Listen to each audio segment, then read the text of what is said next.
Hello class 11 students, welcome back to my YouTube channel. तो आज हम करने वाले हैं हिस्ट्री का चैप्टर नंबर 8 जो कि है कन्फ्रंटेशन ऑफ कल्चर्स। ये पूरा चैप्टर वन शॉट में इसी वीडियो के अंदर कवर करने वाले हैं। So what you need to do is अच्छे से सुनना, समझना और बिल्कुल अच्छे से ये चैप्टर आपकी मुट्ठी में होगा, क्रिस्टल क्लियर हो जाएगा। ठीक है। सो चैप्टर नंबर 6 और चैप्टर नंबर 7 बहुत सारे बच्चे डिमांड कर रहे थे। सो देखो, मैंने कंबाइंड वीडियो बनाई थी, उसके अंदर आपको वो दोनों चैप्टर मिल जाएंगे। तो मतलब पहले की वीडियो स्किप करके वो दोनों चैप्टर्स आप समझ सकते हैं। फिर भी आपको कोई डाउट है, बिल्कुल डिटेल लेक्चर चाहिए, तो आप कमेंट सेक्शन में मुझे एक बार बता देना। I will make a separate video for them. ठीक है। सो चैप्टर नंबर 8 अभी के लिए स्टार्ट करते हैं, जो कि है कन्फ्रंटेशन ऑफ कल्चर्स। अब कन्फ्रंटेशन ऑफ कल्चर्स का क्या मतलब है? तो देखो, अमेरिका जो था ना वो पहले बिल्कुल अनडिस्कवर्ड था। मतलब पूरी वर्ल्ड में किसी को नहीं पता था कि भाई अमेरिका नाम की भी कोई जगह है। वो तो एक बार मतलब एक ट्रैवलर वहाँ पर पहुँच गए जब डिस्कवर हुआ कि भाई अमेरिका नाम की भी कोई जगह है। ठीक है। तो बहुत सारे कल्चर्स वहाँ पर देखने को मिले, अलग अलग ट्राइब्स वहाँ देखने को मिली। तो उन ट्राइब्स के साथ आमना सामना हुआ दूसरे लोगों का, तो उसी को बोला जाता है कन्फ्रंटेशन ऑफ कल्चर्स। कन्फ्रंटेशन का क्या मतलब होता है? आमना सामना। ठीक है। कैसे यूरोपियंस ने उन कल्चर्स को देखा, कैसे उनसे मिले वो, तो वो वाली स्टोरी एक बार हम देखेंगे। बट इस चैप्टर में उसकी हिस्ट्री है अमेरिका की, कि भाई कौन कौन से ट्राइब्स रहती थी कहाँ कहाँ पर, तो उनके बारे में बताया गया है। तो चलिए वो समझते हैं।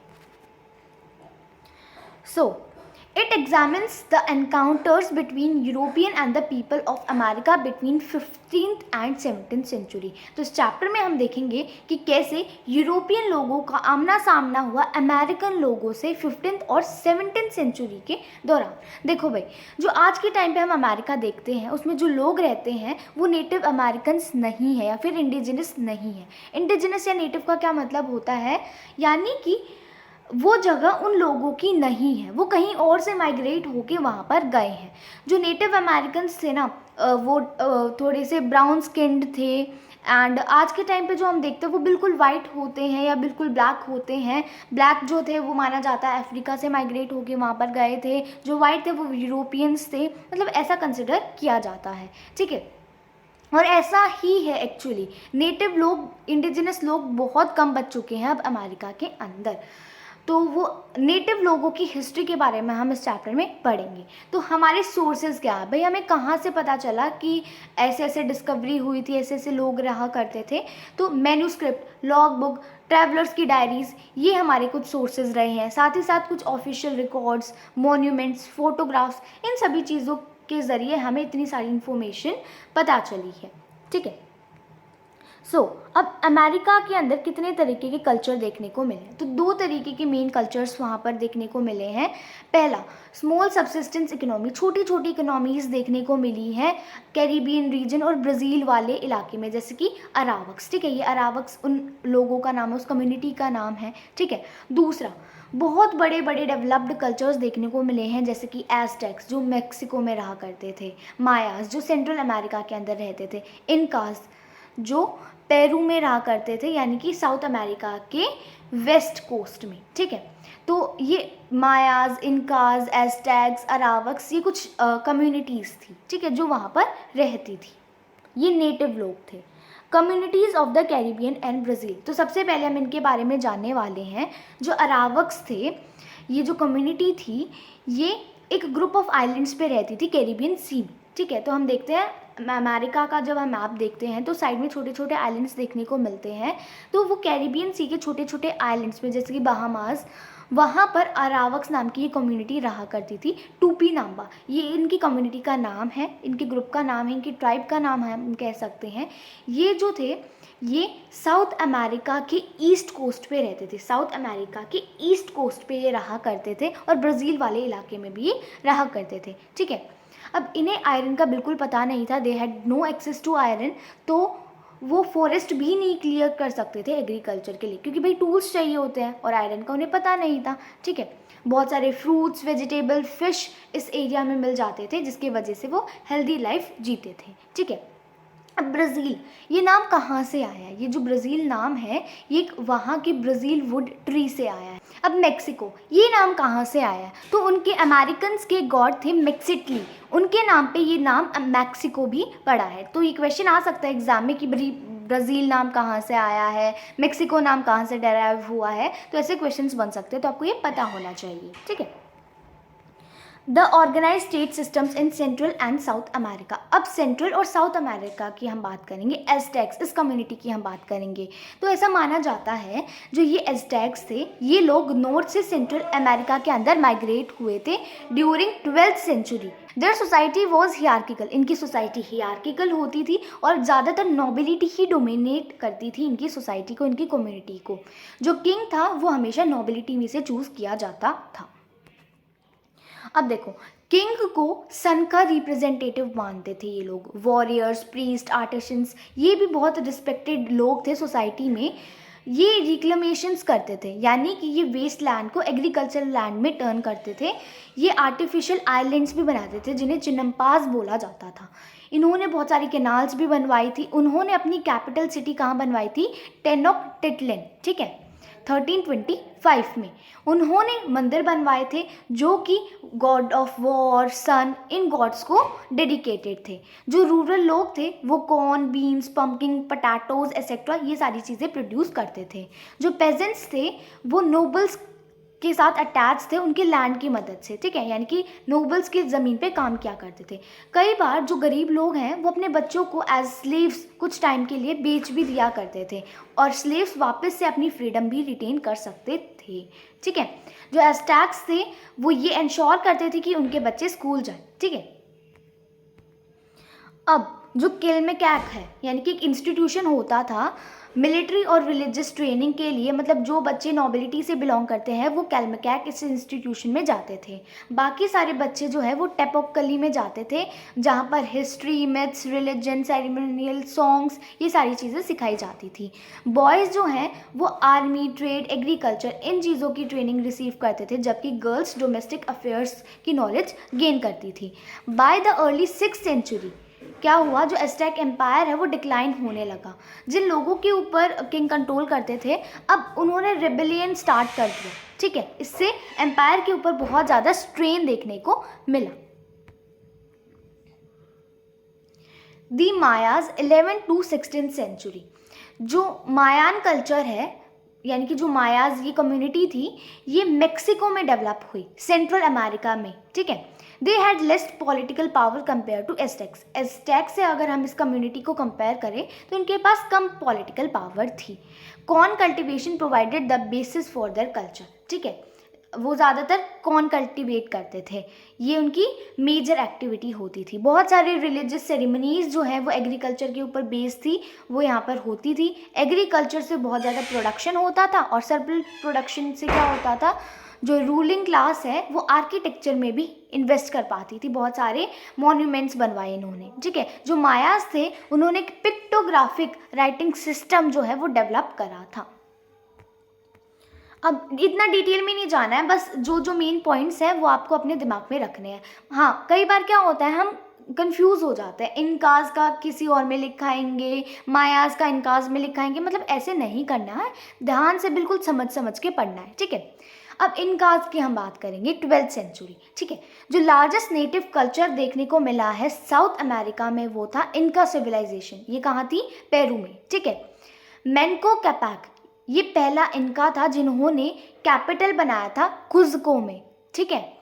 It was under the 9th इनका that the empire reach its zenith, यानी कि 9th इनका के दौरान ये एम्पायर अपने बिल्कुल हाई लेवल पे पहुंच गया था, ठीक है। जो एम्पायर था ये इक्वेडोर एक जगह है से चिली तक, तो यहाँ तक ये एक्सटेंड हुआ था, लगभग 3000 माइल्स तक ये फैला हुआ था ये एम्पायर, ठीक है। जो इनकाज थे इन्होंने एस्टेब्लिश करा था एक सेंट्रलाइज्ड एडमिनिस्ट्रेटिव सिस्टम, यानी कि किंग के पास सबसे ज़्यादा पावर होती थी, सबसे ज़्यादा अथॉरिटी होती थी। All people were instructed to speak Quechua, court language, सभी लोगों को बोला जाता था कि तुम ये लैंग्वेज बोलोगे, ठीक है। Each tribe was administered by a council of elders and loyal to the ruler. हर एक ट्राइब को, मतलब इस कम्युनिटी के अंदर जितनी भी ट्राइब्स थी, इस एम्पायर के अंदर जितनी भी ट्राइब्स थी, उन सभी को कंट्रोल करती थी एक काउंसिल ऑफ एल्डर्स, बड़े बूढ़ों की एक काउंसिल होती थी, ठीक है, वो कंट्रोल करती थी और वो काउंसिल लॉयल रहती थी रूलर के प्रति। अब देखो, जो लोकल रूलर्स थे उन्हें रिवॉर्ड किया जाता था उनकी मिलिट्री कॉपरेशन के लिए। जो इनकास थे वो एक बहुत अच्छे बिल्डर्स माने जाते थे, उन्होंने रोड्स और फोर्ट्स भी बनाए थे। उनके जो फोर्ट्स थे ना, वो स्टोन स्लैब से बनते थे, ठीक है। Stones cut from rock did not require mortar. देखो भाई, एक रॉक है, रॉक में से स्टोन कट कर रखा है, उससे एक स्ट्रक्चर बना रखा है, तो इसे मोर्टार की, सीमेंटिंग एजेंट की ज़रूरत नहीं पड़ती थी।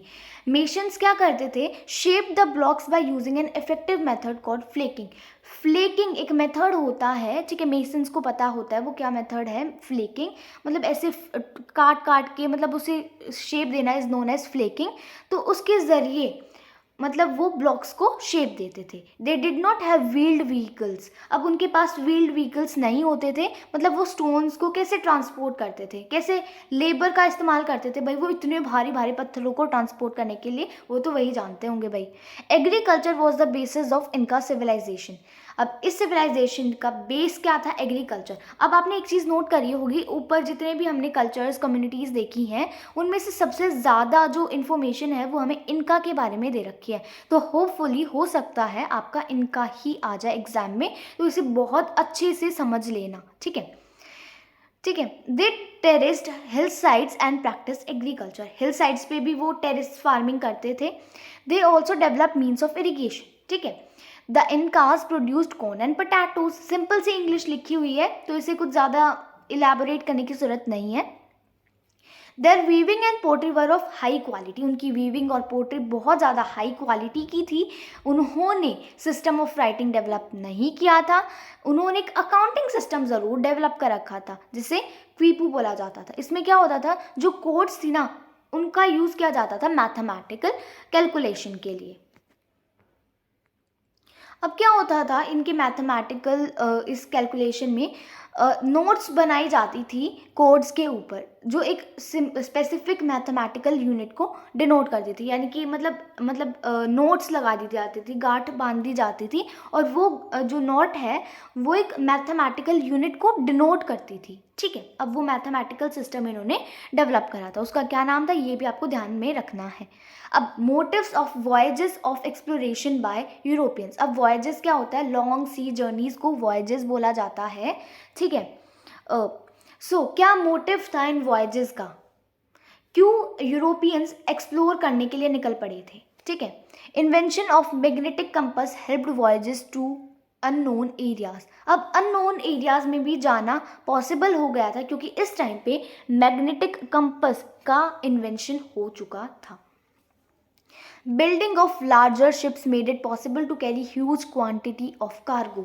अब बहुत बड़ी बड़ी शिप्स बनने लग गई थी, मतलब बनना पॉसिबल हो गया था, तो इससे क्या हो सकता था कि बहुत ज़्यादा क्वांटिटी ऑफ कार्गो वो भर भर के लेके जा सकते थे, आराम से अपने वॉयजेस पूरा कर सकते थे, ठीक है। पहली चीज़ क्या होगी? Magnetic compass. दूसरा, building of larger ships enabled to carry quantity, a huge quantity of cargo, ठीक है, ये सेकेंड पॉइंट हो गया। Circulation of travel literature gave some knowledge of the world. अब क्या हुआ? ट्रैवल लिटरेचर की भी अब धीरे धीरे पूरे वर्ल्ड में ये नॉलेज जो है वो फैलने लगी, मतलब ट्रैवलर्स निकलने लगे, वो अपनी डायरीज वगैरह में लिखते थे। अब लोग जागरूक होने लगे कि भाई अब ऐसे ऐसे वॉयजेस जा रहे हैं, तो लोगों का उत्साह बढ़ने लग गया, ठीक है। डिक्लाइनिंग इकोनॉमी ऑफ यूरोप, भाई ये एक बहुत मेजर कारण था वॉयजेस का। अब यूरोप की जो इकोनॉमी है वो डिक्लाइन होने लग गई थी। मेटालिक मनी जो है वो बिल्कुल ख़त्म होने लग गया था, तो इससे क्या हुआ? ट्रेड पे इफेक्ट पड़ा। अब लॉन्ग डिस्टेंस ट्रेड जो है वो ख़त्म होने लग गया जब से कॉन्स्टेंटिनोपल पे टर्क्स ने कॉन्क्वेस्ट किया था 1453 में, ठीक है। अब बहुत ज़्यादा हाई टैक्स इम्पोज होने लग गए थे ट्रेड्स पे, टर्क्स इम्पोज करते थे। अब इससे क्या हुआ? रिलीजियस मोटिव, ये भी एक बहुत बड़ी चीज़ थी जिसके वजह से लोग निकल पड़े थे। अब देखो भाई, अपने घर में पैसा नहीं है, ठीक है। तो दूसरे जगह वो ढूंढने निकल पड़े थे कि भाई अगर हमें कोई ज़मीन मिलेगी तो वहाँ के हम राजा बन जाएंगे, और फिर राजा बन गए तो क्या ही उन्हें अपनी जगह जाने की ज़रूरत है। ठीक है, तो इसलिए भी वो जाते थे वॉयजेस पे। दूसरा रिलीजियस मोटिव था उनका। अब क्या था उनके मन में कि भाई वो अपनी क्रिश्चियनिटी को फैलाएंगे, इस वजह से भी वो एक्सपेडिशंस पे वॉयजेस में निकल पड़े थे। Expeditions organized by Henry the navigators. जो हेनरी द नेविगेटर है उन्होंने भी बहुत सारी एक्सपेडिशंस ऑर्गेनाइज करी थी। इकोनॉमिक मोटिव था, अपने रिसोर्सेज बढ़ाने के लिए भी वो वॉयजेस पे जाते थे। Right of sovereignty over newly conquered territories, वही है कि भाई हमें कोई एक टेरिटरी मिल जाएगी, हम उसके ऊपर रूल करेंगे। ठीक है। Leaders of expeditions awarded with the titles and conquered lands. अब भाई किसी ने किसी नई जगह का आविष्कार कर लिया, मतलब पता लगा लिया कि भाई यहाँ पर कोई जगह है, तो क्या होता था उस जगह के ऊपर वो एक तो अपना कब्जा कर लेता था, दूसरा उसकी जो जगह है मेन जहाँ से वो आया है यहाँ पर एक्सपेडिशन करने के लिए, तो उस जगह के लोग उसे एक टाइटल भी दे देते, ग्रैंड टाइटल। ठीक है, कि भाई उसने उस जगह का मतलब इन्वेंशन करा है, ऐसे ऐसे टाइटल दे देते थे। तो लोग बहुत ज़्यादा इस टाइम पे उत्साहित हो रहे थे और दूर दूर वॉयजेस में जा रहे थे, जिसका नतीजा निकला कि अमेरिका डिस्कवर हो गया यूरोपियंस के द्वारा। ठीक है, मतलब मैं अपनी तरफ से बताना चाहूँगी कि मतलब पूरा लालच के ऊपर बेस था ये इनका। ये वॉयजेस पे सिर्फ लालच के वजह से जाते थे, उनका ऐसा कुछ मोटिव नहीं था कि भाई हम एक नई सिविलाइजेशन को डिस्कवर करेंगे। No motive was like that. ठीक है, नेक्स्ट टॉपिक है द अटलांटिक क्रॉसिंग। अब देखो यहाँ से क्वेश्चन बन सकता है, इंपॉर्टेंट है ये टॉपिक। तो देखो क्रिस्टोफर कोलंबस, ये एक इटालियन थे and he was fond of adventure and glory. ठीक है, उन्हें स्पेनिश रूलर्स ने स्पॉन्सर किया था और इसी वजह से फिर वो सेलिंग के लिए निकले थे। वो पोर्ट ऑफ पेलोस से सेलिंग पे निकले थे 1492 में। अब वो एक बहुत बड़ी सी शिप में निकले थे जिसका नाम था सेंटा मारिया, और उसके अंदर दो और शिप्स थी छोटी छोटी, एक का नाम था पिंटा और दूसरे का नाम था नीना, और उनके अंदर 40 सेलर्स थे। ठीक है, अब वो अमेरिका के मतलब बहामास जो आइलैंड्स हैं वहाँ पर ग्वेन हैनी के एक आइलैंड में पहुँचे। ठीक है, और उन्हें लगा कि भाई ये इंडिया है। ठीक है, अरावक्स ने उन्हें वेलकम करा, उन्हें खाना दिया। ठीक है, उन्हें पता नहीं था कि भाई उस टाइम पे अमेरिका भी कोई जगह है, उन्होंने एक दूसरी टेरिटरी को डिस्कवर कर लिया, उन्हें नहीं पता था। उन्होंने एक स्पेनिश फ्लैग वहाँ पर प्लांट कर दिया और उस जगह को रीनेम कर दिया, उसे नाम दे दिया सैन सैल्वाडोर। ठीक है, और अपने आप को वहाँ का वाइसरॉय घोषित कर दिया। अब वो फर्दर और आगे आगे बढ़ते चले गए। अब उन्होंने क्यूबन नेस्किन के आइलैंड्स को डिस्कवर करा। ठीक है, क्यूबा जिसे हम आज के टाइम पे जानते हैं, और उन्हें लगा कि हो सकता है तो ये हो सकता है जापान होगा। ठीक है, और ऐसे ही वो किस्किया नाम की जगह को भी फिर ढूंढ लेते हैं, फिर उसको भी वो रीनेम कर देते हैं हिस्पैनियोला, ये नाम दे देते हैं उसे। ठीक है, ऐसा नहीं है कि हमेशा उनको वेलकम ही किया जाता था, कई बार उन्हें बहुत सारी हॉस्टिलिटी भी और फियर्सनेस भी देखने को मिलती थी कैरिब ट्राइब्स के द्वारा। ठीक है, कैरिबियन ट्राइब्स थी बहुत सारी और भी, वो बहुत फियर्स भी थी। ठीक है, अब क्या हुआ भाई, इतना टाइम हो रहा था, वो अलग अलग जगहों को इन्वेंट करते जा रहे थे, अलग अलग जगहों पे मूव करते जा रहे थे। तो अब उनकी शिप्स जो थी ना वो बिल्कुल ख़राब सी हो गई थी, सेलर्स भी बिल्कुल थक गए थे, होमसिक हो गए थे। तो अब उन्हें अपने घर लौटना पड़ा, और जिसमें लगभग उन्हें 32 वीक्स का टाइम लगा। ठीक है, होपफुली आपको अच्छे से समझ में आया होगा। The achievements of Columbus. अब कोलंबस की क्या क्या अचीवमेंट्स रही। अब कोलंबस धीरे धीरे कितने सारे अलग अलग बाउंड्रीज को डिस्कवर करते जा रहे थे, थ्रू आउट द ग्लोब वो जो है ट्रैवल कर रहे थे। बट ये स्ट्रेंज नहीं है कि कोलंबस का नाम यूएसए के एक छोटे से डिस्ट्रिक्ट तक सीमित है, सिर्फ कोलंबिया ये नाम ही उनके नाम पे दिया गया है। ऐसा क्यों? जो अमेरिका के जो 2 कॉन्टिनेंट्स हैं उनका नाम अमेरिगो वेस्पक्की, जो भी आप इसे चाहो प्रोनाउंस कर सकते हो, एक जियोग्राफर थे ये, और इनके नाम पे अमेरिका नाम पड़ा है। ऐसा क्यों? और इन्होंने इस अमेरिका को न्यू वर्ल्ड इस तरीके से डिस्क्राइब किया है। ठीक है, ऐसा हो रखा है। ठीक है, जो नेम है अमेरिका ये सबसे पहले यूज़ किया था एक जर्मन पब्लिशर ने 1507। अब भाई वो ये जाने ऐसा क्यों है। Process of colonization of America by Spain. अब स्पेन ने कैसे अपनी कॉलोनीज बनाई अमेरिका में, क्या प्रोसेस था उनका, तो वो देखते हैं। अब जो मिलिट्री माइट ऑफ स्पेन यानी कि जो गन पाउडर था और जो हॉर्सेस थे, ये स्पेनिश कॉलोनाइजेशन का बेस था अमेरिका में। ठीक है, ऐसे उन्होंने अमेरिका में अपनी कॉलोनीज बनाने की शुरुआत करी।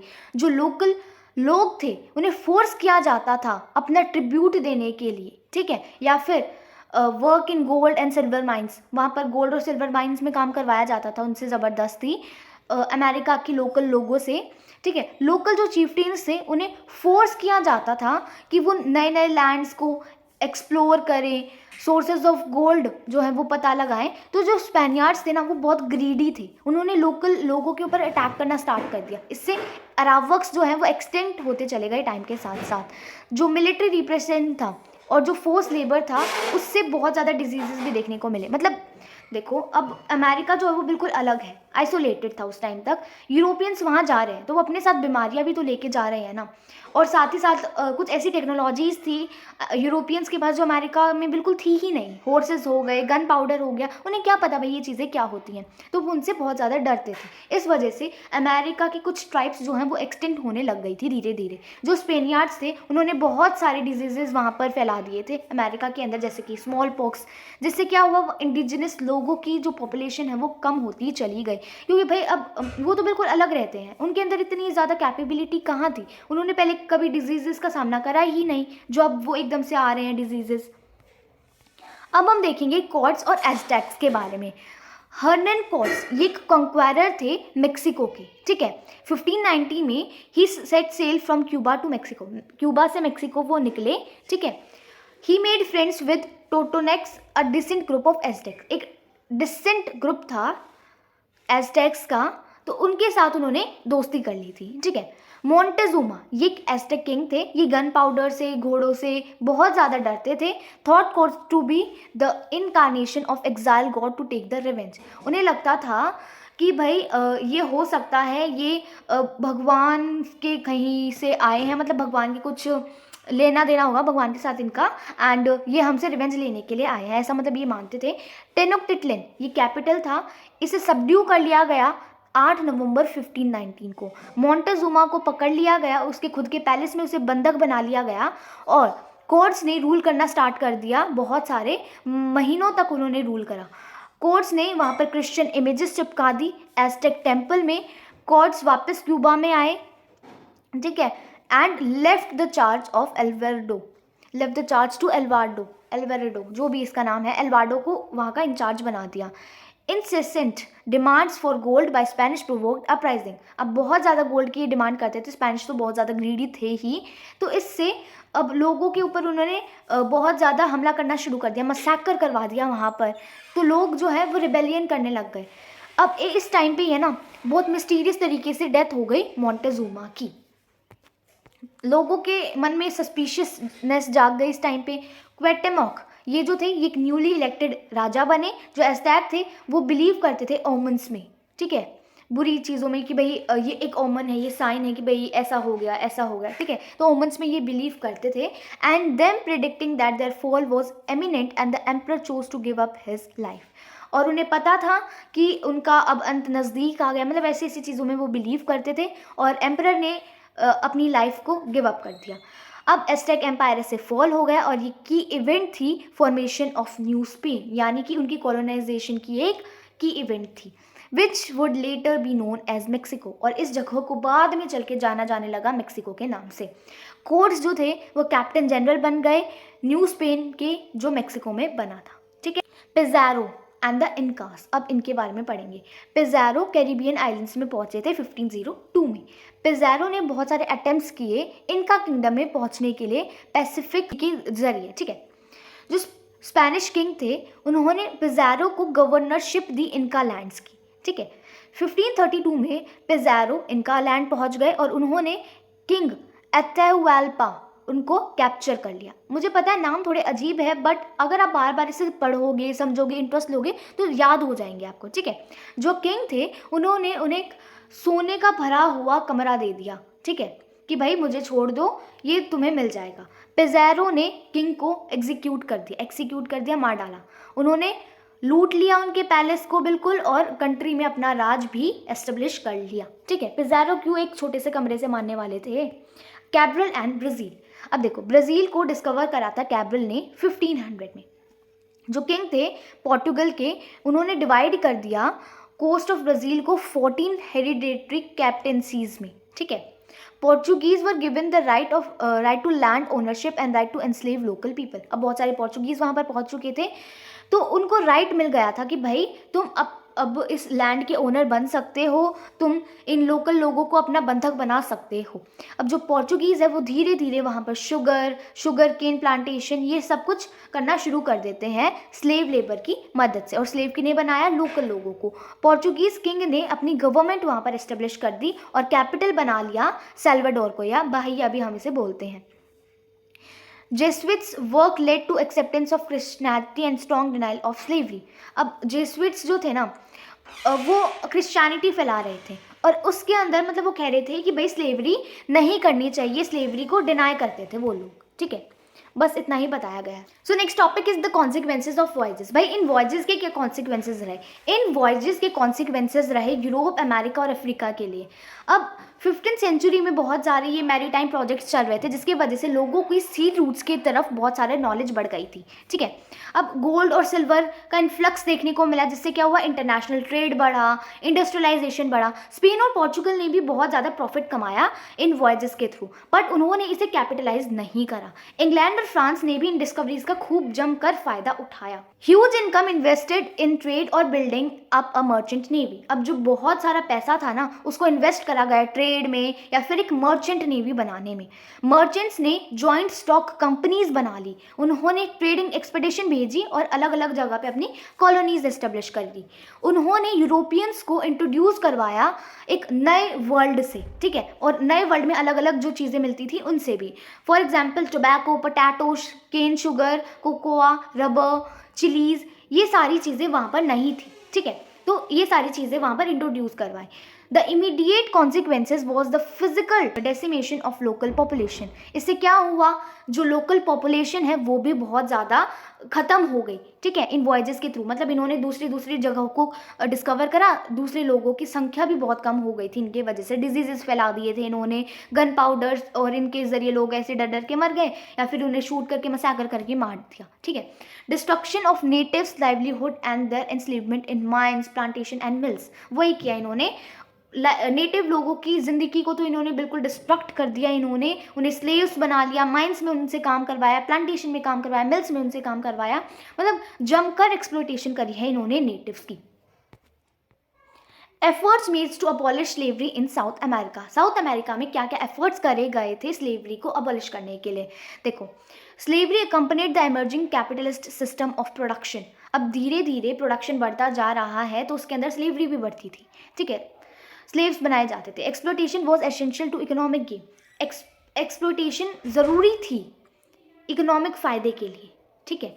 फिलिप II ऑफ स्पेन, उन्होंने बैन कर दिया फोर्स लेबर को 1601 में। लॉ ऑफ 1609 ने स्लेवरी को अबॉलिश कर दिया, लेकिन जो सेटलर्स थे उन्होंने किंग को कंपेल करा इस लॉ को वापस लेने के लिए। अब क्या हुआ? अफ्रीकन स्लेव को इंपोर्ट कराना शुरू कर दिया। अफ्रीका से स्लेव्स इंपोर्ट हो रहे थे, इसी वजह से अमेरिका में आज में बहुत ज़्यादा पॉपुलेशन जो डार्क स्किन दिखती है वो अफ्रीकन स्लेव्स थे उस टाइम के, ठीक है, जो आज के टाइम पे हमें दिखते हैं। स्लेवरी एग्जिस्ट करती थी अफ्रीका में यूरोपियंस की एंट्री से भी पहले से वहाँ पर चलती थी। Even Africans help in the capture of slave in lieu of crops imported from south America. Africans भी इस चीज़ में मदद करते थे। ये जो अफ्रीकन स्लेव थे ये भी बहुत सफ़र करते थे। अब चल रही थी और ये एरिक विलियम्स ने अपनी बुक कैपिटलिज्म एंड स्लेवरी में दिखाया है कि कितना बुरा फील होता था उन स्लेव्स को, कितना ज़्यादा जर्जर हालत थी उन स्लेव्स की, ठीक है। So next topic is south America is called Latin America. हमने भी सुना है साउथ अमेरिका को भाई लैटिन अमेरिका बोला जाता है कई बार।